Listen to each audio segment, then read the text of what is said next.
नमस्कार दोस्तों, जय हिंद, वंदे मातरम।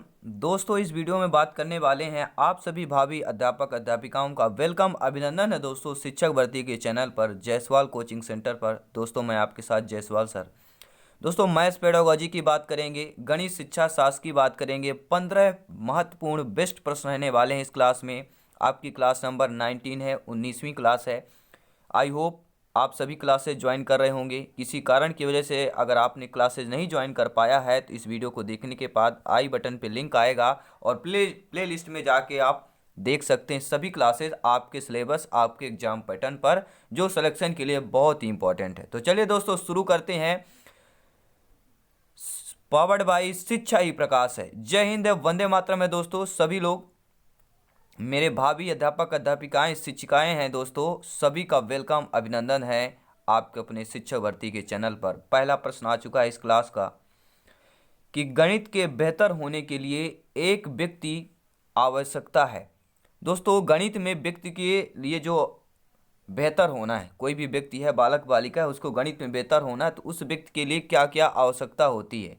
गणनाओं में प्रवीणता की आवश्यकता होती है, अमूर्त चिंतन और तर्क संगत विवेचन द्वारा समस्याओं को बनाने और उन्हें सूत्रबद्ध करने की आवश्यकता होती है, सूत्र याद करने की होती है या हल को याद करने की होती है।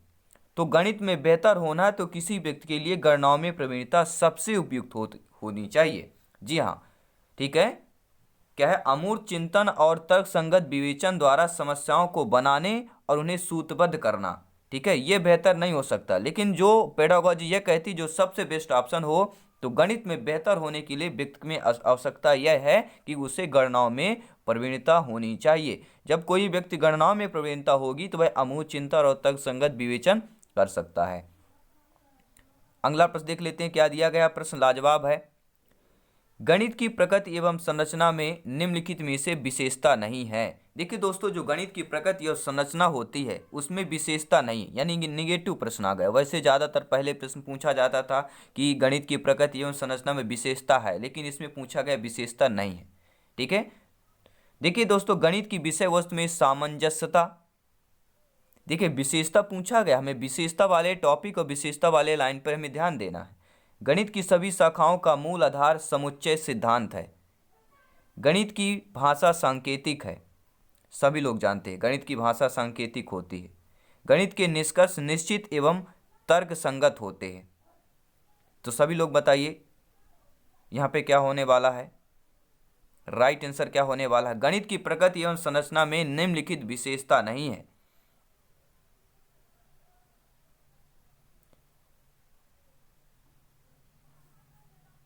तो विशेषता पूछा गया तो आपकी सामंजस्यता, यह गणित की विशेषता नहीं होती है। ठीक है, सामंजस्यता करना यह गणित विषय कि आपकी गणित की प्रकृति की संरचना की विशेषता नहीं कहलाएगी। आपका पहला ऑप्शन सही हो जाएगा क्योंकि विशेषता पूछा गया है। दोस्तों, अगला प्रश्न देख लेते हैं। हर प्रश्न इंपॉर्टेंट है सिलेक्शन के लिए।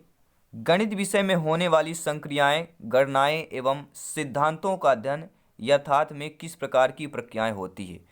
दोस्तों, जो भी गणित विषय में होने वाली संक्रियाएं होती हैं, गणनाएं हैं और सिद्धांत जो होते हैं, यद अध्ययन में यथार्थ किस प्रकार की प्रक्रियाएं होती हैं। मौखिक होती है, मानसिक होती है या लिखित होती हैं या इनमें से कोई नहीं।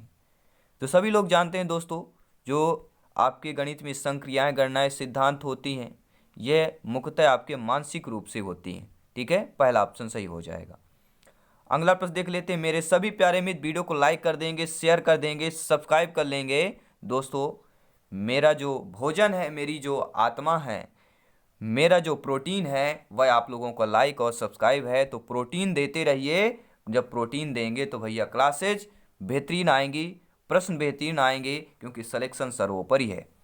और सिलेक्शन पाने के लिए प्रश्न आपको इस सिलेबस के आधार पर बेहतरीन प्रश्न होना अनिवार्य है, जो संभावित प्रश्न हो। तो अगला प्रश्न है कि गणित शिक्षण में कौशलात्मक उद्देश्य के विशिष्टीकरण का उदाहरण क्या होता है।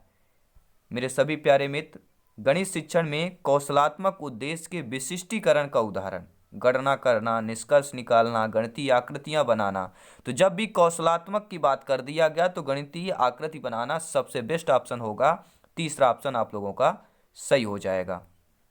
अगला प्रश्न देख लेते हैं। गणित की भाषा का अंग है सूत्र, संख्या, संख्यांक चर, ये सभी या संकेत।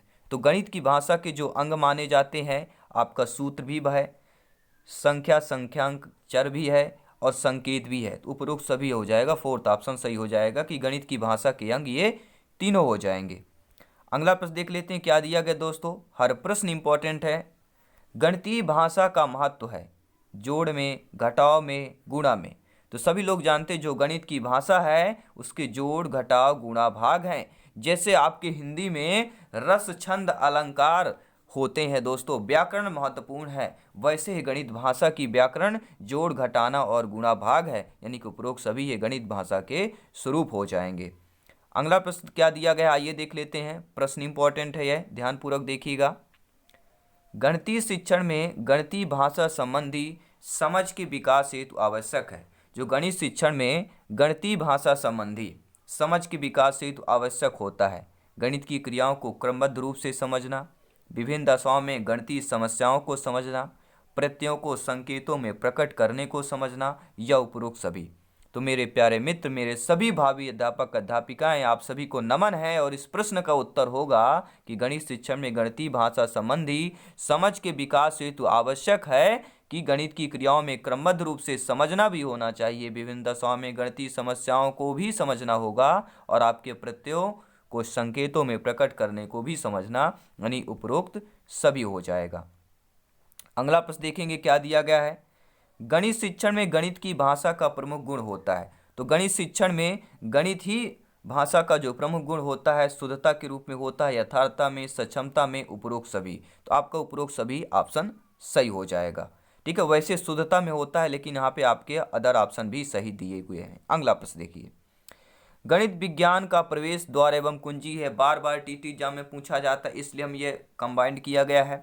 तो सभी लोग जानते हैं आपके इसके रोजर बेकन हो जाएंगे, तीसरा ऑप्शन सही हो जाएगा। गणित विज्ञान का प्रवेश द्वार एवं कुंजी है, किसका कथन है? रोजर बेकन का कथन है। अगला प्रश्न देखिए। वीडियो मेरे प्यारे सभी मित्र लाइक कर देंगे।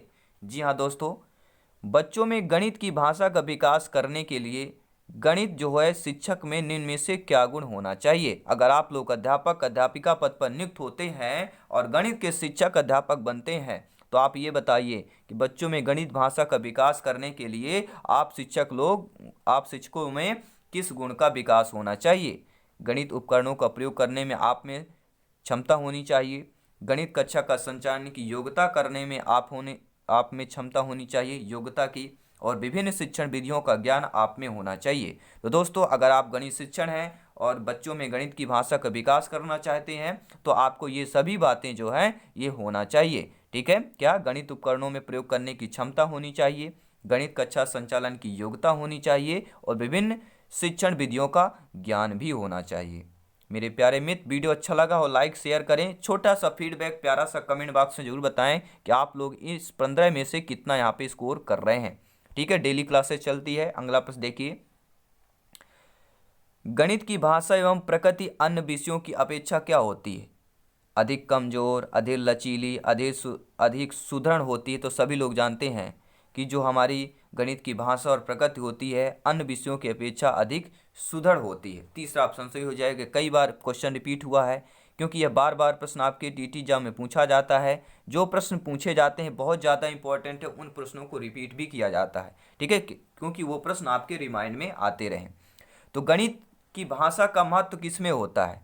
शारीरिक कौशल के विकास में होता है, संप्रेषण कौशल के विकास में होता है, तर्कात्मक कौशल के विकास में होता है। तो सही आंसर इसका क्या होगा? सभी लोग कमेंट करें। और यह मैं आपको लोगों को बता देता हूँ, यह प्रश्न मैं आप लोगों को करा चुका हूँ।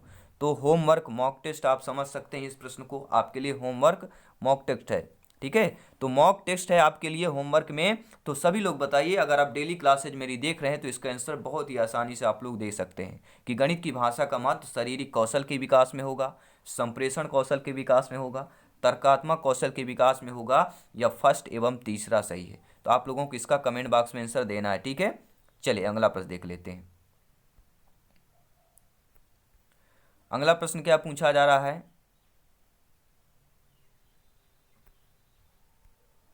गणित की भाषा में निम्न में से किसको सम्मिलित नहीं किया गया? देखिए, गणित की भाषा में गणितीय सिद्धांतों को सम्मिलित नहीं किया गया है, गणितीय संकेतों को सम्मिलित नहीं किया गया है, गणितीय पदों को सम्मिलित नहीं किया गया है या इनमें से कोई नहीं। तो मेरे प्यारे मित्रों, मेरे शिक्षकों, मेरे ज्ञानी शिक्षकों, अध्यापक अध्यापिकाओं, आप लोग जानते हैं कि गणित भाषा में जो सम्मिलित किया गया है वह गणित सिद्धांतों को सम्मिलित किया गया है, गणितीय संकेतों को भी सम्मिलित किया गया है, गणितीय पदों को भी सम्मिलित किया गया है। और प्रश्न पूछा जा रहा है कि सम्मिलित नहीं किया गया है, तो उपरोक्त में से कोई नहीं।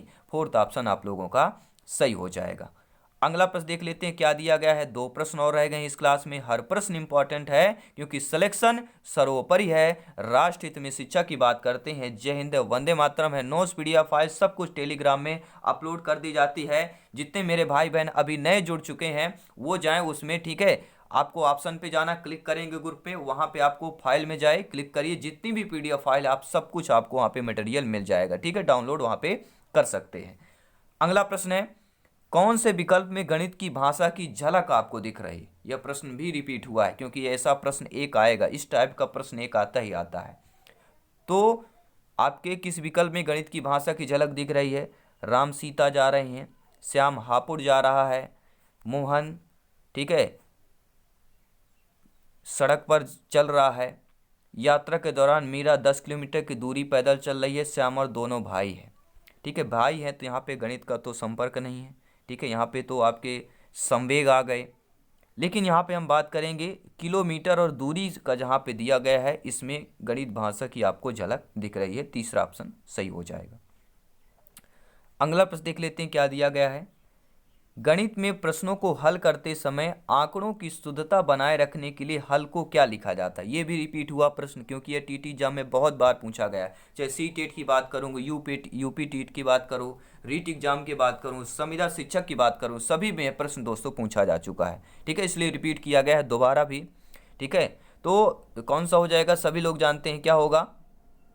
गणित प्रश्नों को हल करने समय आंकड़ों की शुद्धता बनाए रखने के लिए क्या होगा, विशेष विधि के अनुसार विभिन्न चरणों में उसे लिखा जाता है। तो आपका सेकंड ऑप्शन सही हो जाएगा, ठीक है दोस्तों। तो ये क्लास कैसे लगी नीचे फीडबैक जरूर दें। और आपकी जो कंसेप्ट वाली क्लास है उसको, ठीक है, नोट्स बनाया जा रहा है क्योंकि आप लोगों को पता है यहाँ मैं स्वयं अकेले सब कुछ करता हूँ। क्वेश्चनों को आपको पता है 3-3 क्लासेज करता हूँ, फिर मॉडल पेपर 150-150 जो क्वेश्चन आते हैं बहुत टाइम लगता है, ठीक है। 2-4-6 दिन लग जाता है मॉडल पेपर तैयार करने में, क्योंकि हमें ये भी देखना पड़ता है कहीं क्वेश्चन गलत ना हो जाए। और इतने के बावजूद भी कोई 1-2 क्वेश्चन हो जाते हैं दोस्तों। तो आप लोग सभी समझते हैं जो कोई गलती करता है गलती से ही सीख मिलती है। कितना भी बड़ा कोई क्यों ना हो, गलती सब कोई करता है, गलती सबसे होती है। देखते हैं जब मैच भी होता है ना तो एक बॉल पे गलती हो जाती तो छक्का में मैच इंडिया हार जाती है। लेकिन अगर वही एक गलती पर क्या है शॉट अच्छा नहीं लग जाता तो इंडिया मैच हार जाती। तो आप लोग समझ सकते हैं गलतियां सबसे होती है, गलतियों से ही सीखना चाहिए। यही मैं दोस्तों हमेशा कहता हूं कि जो कोई गलतियों से सीखता है वही